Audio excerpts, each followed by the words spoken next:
Hello दोस्तों, नमस्कार। मैं धनेश हूँ और आप कृषक इंडिया कृषक भारत देख रहे हैं। दोस्तों, गर्मी का मौसम आ चुका है और गर्मी के मौसम में मुर्गियों को सबसे ज़्यादा जो परेशानी होती है वो है पतला दस्त या हरा दस्त की। दोस्तों, वैसे तो मुर्गियों को बरसात के दिनों में भी पतला दस्त हो जाता है और मुर्गी अगर बीमार है तो उसको हरा दस्त भी हो जाता है। यह कभी भी हो सकता है, लेकिन गर्मी के मौसम में ज़्यादातर देखने को मिलता है। पतला दस्त होने से मुर्गियां सुस्त हो जाती हैं, वो एक्टिव नहीं रहती और वज़न भी डाउन हो जाता है। इसके अलावा अगर मुर्गी को हरा दस्त होता है, इसका मतलब ये है कि उनके पेट में कुछ इन्फेक्शन हो गया है, बैक्टीरियल इन्फेक्शन हो सकता है और इस जो प्रॉब्लम है इससे मुर्गियों को ठीक करना आवश्यक है, तभी वो ग्रोथ कर पाएंगी और एक्टिव रह पाएंगी। तो दोस्तों, आज के इस वीडियो में मैं आप लोगों को मुर्गियों में होने वाली पतला दस्त और हरा दस्त की जो परेशानी है उससे हम कैसे निजात पा सकते हैं, मुर्गियों को कैसे ठीक कर सकते हैं, इसके बारे में जानकारी दूंगा। तो चलिए दोस्तों, आज के इस वीडियो को हम शुरू करते हैं। साथियों, अगर मुर्गी को पतला दस्त हो गया है तो सबसे पहले तो उसे अलग करना है जो स्वस्थ मुर्गी है उनसे, क्योंकि जो पतला दस्त है उनमें बैक्टीरियल इन्फेक्शन भी हो सकता है, तो वो आगे और मुर्गियों को भी इन्फेक्टेड कर सकता है। इसलिए जो मुर्गी ज़्यादा दस्त कर रही है उसे अलग कर दें और उसके बाद उसे पानी में ORS और मेट्रोनिडाजोल टेबलेट आपको घोल करके देना है। ORS का पाउडर आपको कहीं भी मेडिकल में मिल जाएगा और मेट्रोनिडाजोल टेबलेट भी आपको कोई भी मेडिकल में आसानी से मिल जाएगा।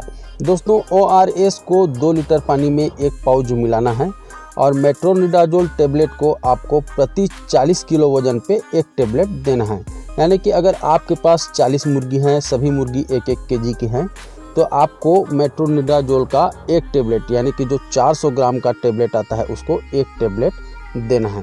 उसी तरह से आपके पास अगर 80 मुर्गी है और 80 किलो की है तो 2 टेबलेट को आपके मुर्गियों को देना है। इसको आप सुबह शाम दे सकते हैं और जैसे ही इसको आप 2 बार देंगे, सवेरे और शाम को, तो मुर्गियां अगले दिन से ठीक हो जाएंगी। गर्मी के दिनों में मुर्गी के शरीर में पानी कम हो जाता है या तो फिर मुर्गियां दाना नहीं खाती हैं, इस कारण उनका पेट गर्म हो जाता है और पेट गर्म होने के कारण उनको दस्त हो जाता है। तो इस मौसम में आप ख्याल रखेंगे कि मुर्गियों को आप सवेरे और शाम को दाना ज़रूर दें, चाहे आप रेडीमेड दाना दे रहे हों या तो फिर घर का बना हुआ दे रहे हैं। लेकिन आपको दोपहर के टाइम इनको ज़्यादा दाना नहीं देना है। दोपहर के टाइम ज़्यादा दाना देने से मुर्गियां उसको ज़्यादा खाएंगी और उनको हीट स्ट्रोक होने का संभावना होता है। इसलिए दोपहर में जैसे 12-1 बजता है तो 2 घंटा के लिए आप उनको दाना न दें, जो दाना का डब्बा है उसको ऊपर उठा लें। अगर मुर्गी को हरे बीट की समस्या है तो उसको देना है एप्पल विनेगर। एप्पल विनेगर को प्रति 1 किलोग्राम पे 1 ml देना है। अगर आपके पास 100 मुर्गी है, 100 किलो की है, तो 100 ml एप्पल विनेगर आपको देना है। इसको भी सुबह शाम आपको देना है।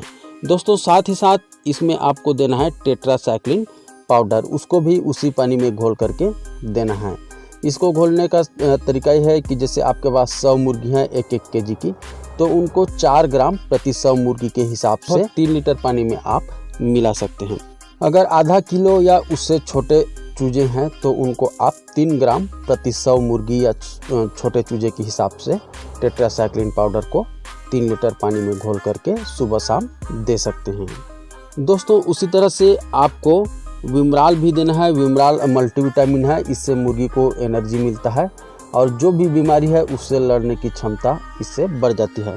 तो विमराल को 10 ml प्रति 100 मुर्गी के हिसाब से देना है और अगर आधा किलो से छोटे हैं तो आपको 7 ml प्रति 100 मुर्गी के हिसाब से विमराल को देना है। हरा बीट के लिए आपको एप्पल विनेगर, टेट्रासाइक्लिन और विमराल को सुबह शाम 3 से 4 दिन तक चलाना है। 3 से 4 दिन जैसे ही आप चलाएंगे मुर्गियां ठीक हो जाएंगी। तो ठीक है दोस्तों, आज के इस वीडियो में बस इतना ही और इसी तरह से मुर्गी पालन से रिलेटेड वीडियो हम लाते रहते हैं। और अगर आप भी मुर्गी पालन में इंटरेस्ट रखते हैं तो चैनल को सब्सक्राइब करके बेल आइकन को दबा लीजिए, ताकि जब भी इस तरह का वीडियो चैनल पे आए सबसे पहले उसका नोटिफिकेशन आप तक पहुँचे। तो ठीक है, मिलते हैं फिर एक नए वीडियो नई जानकारी के साथ। तब तक के लिए जय हिंद, जय भारत।